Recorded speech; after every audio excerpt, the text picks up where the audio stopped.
కరీంనగర్ జిల్లా చిగురుమామిడి మండలంలో వరి ధాన్యం కొనుగోలు వెంటనే ప్రారంభించాలని బీజేపీ నాయకులు డిమాండ్ చేశారు.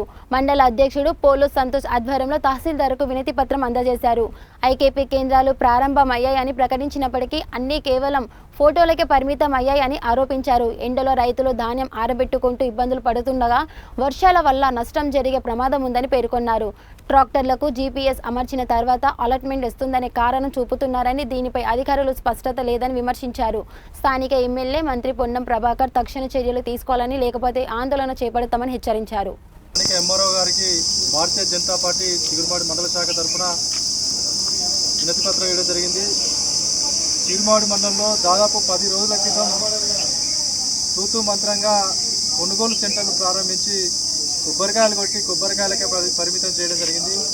దాదాపు మండలంలో 60% వరి కోతలు పూర్తయినప్పటికీ ధాన్యం అంతా సెంటర్లో తరలించి రైతులందరూ కూడా ధాన్యాన్ని ఆగబడంలో ఇబ్బంది పడుతూ ఉంటే ఇప్పటి వరకు కూడా కాంటాలు ప్రారంభించి ఆ ధాన్యాన్ని మిల్లులకు తరలించడంలో రాష్ట్ర ప్రభుత్వం, స్థానిక మంత్రి పొన్నం ప్రభాకర్ గారు పూర్తిగా విఫలమయ్యారు.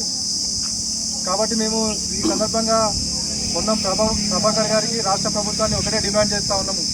వెంటనే కాంటాలు ప్రారంభించి కళ్ళల్లో ఉన్నటువంటి ఈ ధాన్యాన్ని రైతులను ఆదుకొని వెంటనే ధాన్యాన్ని మిల్లులకు తరలించి ఈ ఎండ తీవ్రతకు రైతులు తీవ్రంగా ఇబ్బంది పడుతూ ఉన్నారు. రాను రోజుల వర్షాలు ఉన్నాయి, వర్షాలకు కూడా ధాన్యం తడిచే ప్రమాదం ఉన్నది. కాబట్టి ఈ సందర్భంగా మేము కోరుతున్నాము. సెంటర్ నిర్వాహకులకు అడగగా ఎందుకు జాప్యం అని అడగగా వాళ్ళు ఏదైతే జీపీఎస్ విధానం వచ్చి ట్రాక్టర్లకు జీపీఎస్ విధానం పెట్టి ఆన్లైన్ చేయడంలో జాప్యం జరుగుతుందని వాళ్ళు చెప్తా ఉన్నారు. ఆల్రెడీ సెంటర్లు ఓపెన్ తర్వాత జీపీఎస్ విధానం పెట్టి ఈ జాప్యం చేయడం నిజంగా ఇది సరైన పద్ధతి కాదు.